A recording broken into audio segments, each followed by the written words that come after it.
This podcast is going to explain how the Nazi Party was able to control Germany during the 1930s. It is recommended that you have a pen and paper at hand to get down some notes. Firstly, we'll look at 8 methods in which the Nazis controlled the people of Germany, and then we will focus on how we went about controlling the youth, the women, the workers, the farmers and big businesses. By the end of this podcast, you'll know the ins and outs of how Germany was kept under control. Let's begin then with the methods that he used to control the general population. The advantage of being a one-party state, as Germany was, is that there were no other political parties to challenge the rule of the government. But that wasn't enough for the Nazi Party. They needed to make sure that every single person in the country was serving the government and doing exactly what the leader wanted. This system is called totalitarian state, as in the leader has total control over the population. To do this, Adolf Hitler used a variety of methods. Number 1. The SS. Hitler creamed off the best of the SA, choosing those most loyal to him to join his special organisation, which were called the SS. Once the SA were effectively destroyed in 1934, the SS became more and more powerful and had 2 real responsibilities. 1. Destroy opposition in Germany, and 2. Carry out the Holocaust during World War II. To control the German population, they were placed in charge of the normal German police force, internal security and the concentration camps. In charge of this large group was the notorious Nazi Heinrich Himmler. A similar group to the SS was the Gestapo. Whereas the SS controlled the normal German police force, the Gestapo were the secret police force, which would have been the most feared in Germany. This organisation was run by Reinhard Heydrich and had the powers to arrest anyone for being merely suspected of showing opposition to the government. Suspects would be then thrown into jail or a concentration camp without a trial or even being told what they're suspected of. Germans feared the Gestapo so much that many would report other Germans for fear that they might themselves be suspected if they did not. As mentioned already, the German police and courts played a significant role in controlling Germany. The top jobs in the police forces and courts were given to Nazis to ensure that they investigated possible opposition to the Nazis. For example, people who were opposed to the Nazis would struggle to get a fair trial due to Nazis judging them. The other benefit for the Nazis was that the crimes they committed, for example beating up suspected communists, could be overlooked. The last piece in the way that the Nazis controlled the law was the creation of concentration camps. These were the ultimate punishment that the Nazis used on their citizens. That said, they were not the death camps to begin with. Instead, they were created more as extra prisons as the regular prisons began to fill up with suspects since Hitler took control. As time went by, conditions in these camps became worse as prisoners were forced to do hard labour, food became limited, and the discipline became worse. Random executions and poor conditions meant that by the late 30s most people would not be expected to leave the camps once sent there.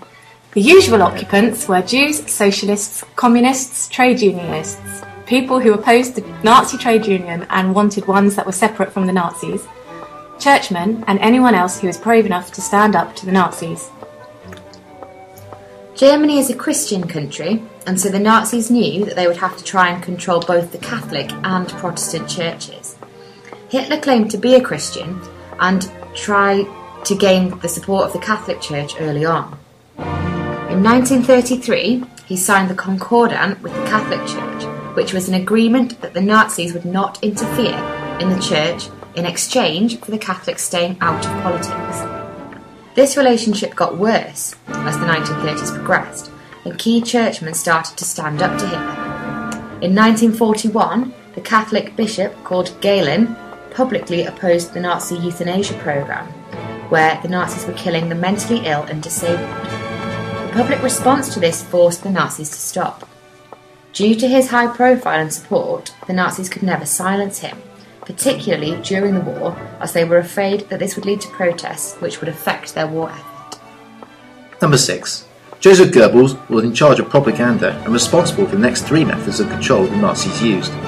Goebbels saw Hitler as a godlike figure and was passionate in ensuring that everyone else saw him this way too. To make sure that this was the case, he organised the Nuremberg Rallies, which took place every summer in the town of Nuremberg. These involved bands, marches, flying displays and Hitler's amazing speeches, which would be broadcast all over Germany on radios. The aim of these was to show how much support Hitler had and how well organised Germany was under the Nazis. This was very effective and gave the German people something to look forward to. Goebbels was also put in charge of organising the Berlin Olympics in 1936. A new stadium was built in the city which could hold 100,000 spectators. and had modern timing devices and included the world's largest clock. It was hoped that this competition would prove the Nazi ideology that Aryan people were the most advanced race in the world. In some respects this worked, as Germany won the most medals by quite some margin. However, several black athletes performed wonderfully. The most famous is Jesse Owens, who won 4 gold medals and broke 11 world records in the process. In fact, 10 black members of the American team won 13 medals between them. So much for the Aryan superiority. For the Germans, however, the game was a success, as it demonstrated the qualities that Nazis obsessed over: efficiency, power, strength and achievement.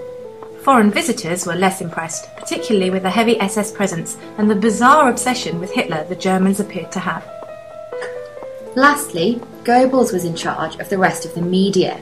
This included literature and art, newspapers, cinema, music and radio. Before the rise of Hitler, the media was free and different opinions could be voiced. This was dealt with immediately. Goebbels was in charge of what could be printed and censored anything that did not match up with the Nazi views.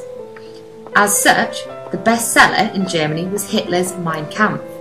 In 1933, Goebbels organised a high-profile book-burning event in which students were encouraged to bring unacceptable books to be burnt.